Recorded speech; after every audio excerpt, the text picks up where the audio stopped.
A lot of people don't know this, but Google's search engine doesn't just operate on an algorithm. The company actually uses people called quality search raters. And these are real people that literally evaluate the quality of Google search results and individual websites included in those results. These quality raters also are given a set of guidelines from Google as to how they should rate websites, whether they're high quality or low quality. And this is important because when ranking your websites, you can use insights from these quality ratings to inform how you should go about your SEO strategy, things to avoid and things to do, so that if one of these quality raters happens to come across your website, you're going to be rated as a high quality website, not a low quality website.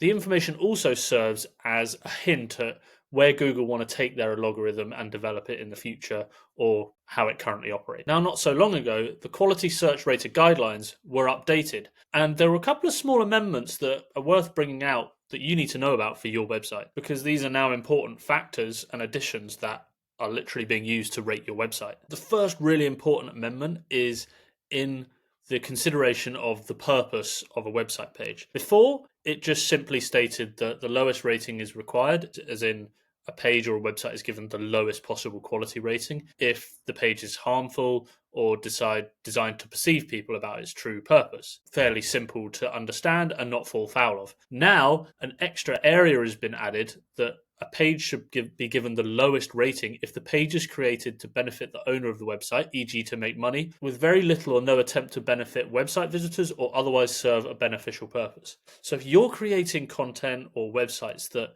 have no real benefit to the user in the long run, and they only serve the purpose of making you money, usually I would say that would apply to a lot of affiliate sites where they're not really providing anything that helpful to people except for to try and garner clicks to get affiliates.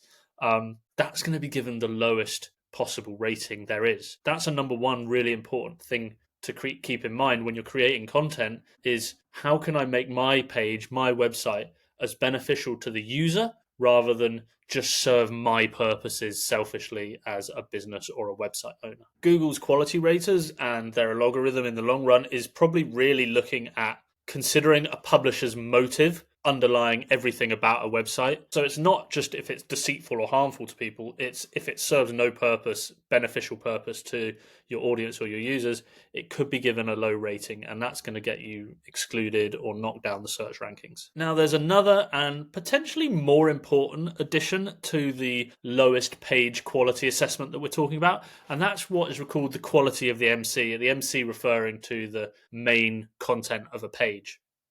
And this little addition here, the MC is created with little to no effort, has little or no originality, and the MC adds no value compared to similar pages on the web. So when you think about it, that's really referring to three things: how much effort you've put into creating content, if it's distinguishable or different from other pages on the web, and if there's any clear additional value that the content serves. And that's really important because a lot of SEO processes are built on maybe quite outdated and old-fashioned techniques where it was find out what your competitors are doing, almost copy them, but do it 10% better. Well, that's not very original if you're just writing longer content. And the other thing to unpack there is, although Google isn't explicitly against AI content, if all you're doing is finding all your competitors' keywords and then writing content using AI that's the same structure and including the same information and the same entities, you're not really offering anything original or different to the internet.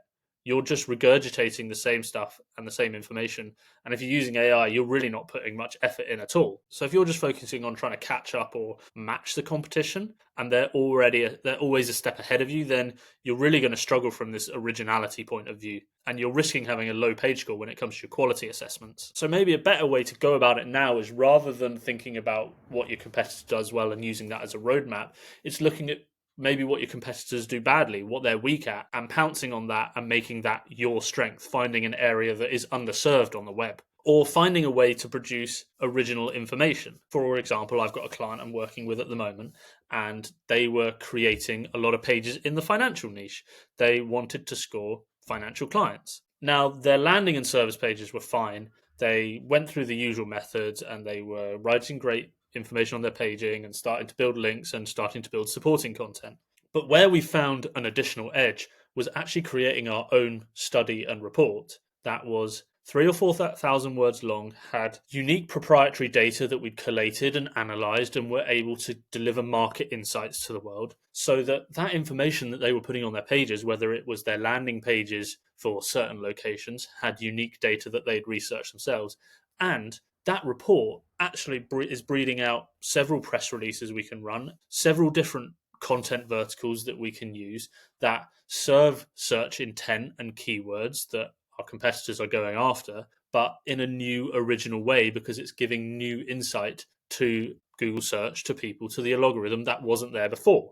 So although we can still use these traditional SEO methods of looking at the content we should be providing and what intent people want, we can push into it new insights, new data, new information to offer new takeaways for readers or updates to what the market wants or how they should be approaching their finances. So when you're creating your SEO strategy, always be thinking about how can you serve the reader, the audience better, rather than just yourself, and focus on being original, not just regurgitating the same stuff as everyone else and leaning on AI to do that research and produce that content for you.